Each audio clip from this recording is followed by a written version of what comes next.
भारत बातचीत जरूर कर रहा है, लेकिन दूसरी तरफ तैयारी भी पूरी है। मौजूदा हालात को देखते हुए अगले महीने फ्रांस से राफेल विमानों की खेप भारत आने वाली है।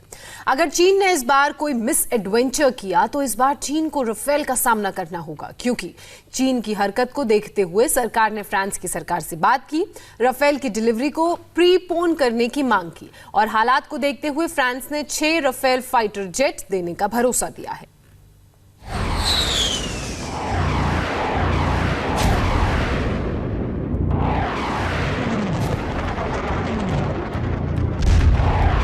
चीन अब अपने दिन गिनना चालू कर दे, क्योंकि लाइन ऑफ एक्चुअल कंट्रोल पर उसकी मुसीबत बढ़ने वाली है।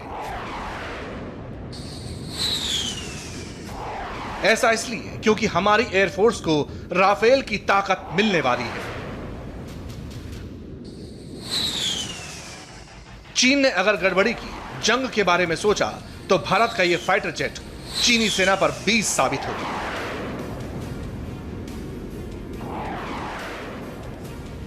अगर चीन के पास J-11 और J-7 फाइटर जेट हैं, तो राफेल इनको मुंहतोड़ जवाब देगा। अगले 30 दिन के अंदर हमारी एयरफोर्स के स्क्वाड्रन में राफेल दिखाई देंगे।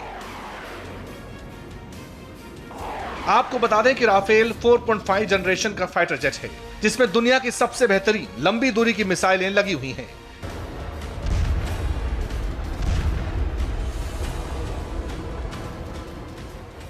यह फाइटर जेट मीटियोर और स्कैल्प जैसी मिसाइलों से लैस होगा।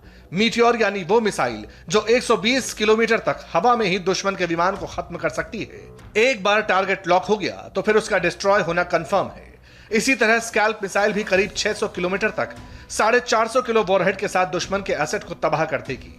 इसका मतलब यह है कि हमारे विमानों को दुश्मन के इलाके में जाने की जरूरत ही नहीं होगी, अपनी टेरिटरी के अंदर से ही मिसाइलें फायर कर सकते हैं। इसके साथ साथ राफेल में anti ship AM-39 Exocet missile, laser guided bomb और नॉन गाइडेड क्लासिक बॉम्ब भी शामिल हैं। मिसाइल सिस्टम के अलावा भारत ने अपनी तरफ से कुछ मॉडिफिकेशंस बताए थे, यानी कुछ और एडिशनल वेपनरी इसमें शामिल होगी।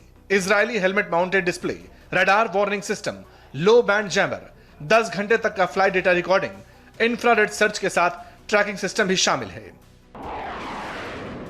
वैसे न्यूक्लियर हमला किसी भी जंग का आखिरी ऑप्शन होता है, लेकिन अगर चीन ने न्यूक्लियर जंग छेड़ी तो राफेल भी न्यूक्लियर वॉरहेड्स के जरिए काम तमाम कर सकता है। खासतौर पे इस बात का ध्यान रखा गया था कि सितंबर 2016 में जब ये करीबन 36 रफाल लड़ाकू विमानों का कॉन्ट्रैक्ट 58,000 करोड़ में किया गया, तो ये तय किया गया था कि मई 2020 तक ये सभी लड़ाकू विमान की जो पहली खेप है वो भारत में आ जाएगी। लेकिन कोरोना की वजह से इसमें डिले हुआ, लेकिन अब ये तय हो चुका है कि कुल मिला के जो अब 6 रफाल लड़ाकू विमान 27 जुलाई को भारत में प्रवेश करेंगे। ये भारतीय वायुसेना की शक्ति में इजाफा करेगा और खास तौर पे चीन से लड़ने के लिए भारतीय वायुसेना को एक स्टेप अहेड करेगा। असल में जून के शुरुआत में ही डिफेंस मिनिस्टर राजनाथ सिंह ने फ्रांस के अपने काउंटर पार्ट से राफेल विमान की डिलीवरी को लेकर बात की थी। इस बातचीत में फ्रांस की तरफ से भरोसा दिलाया गया कि अब किसी भी वजह से राफेल के डिलीवरी शेड्यूल पर कोई असर नहीं पड़ेगा। डिलीवरी जुलाई के महीने में ही होगी। 27 जुलाई तक विमान सप्लाई किए जाएंगे। असल में पहली खेप में शुरुआत में सिर्फ 4 विमान आने की बात थी, लेकिन चीन के साथ स्टैंड ऑफ को देखते हुए फ्रांस 2 और विमान देने पर राजी हो गया है। हालांकि जानकारी तो यह है कि कम से कम 8 विमानों के सर्टिफिकेशन का काम पूरा होने वाला है। वैसे हमारे संवाददाता ने बताया है कि अब चीन के विमान LAC के पास उड़ान भरने की तैयारी कर रहे हैं। इसके लिए पिशन काउंटी में हेलीपोर्ट बनाया गया है। और अभी एक ब्रेक का वक्त है। ब्रेक के बाद देखिए अनलॉक 2.0 में क्या है खास।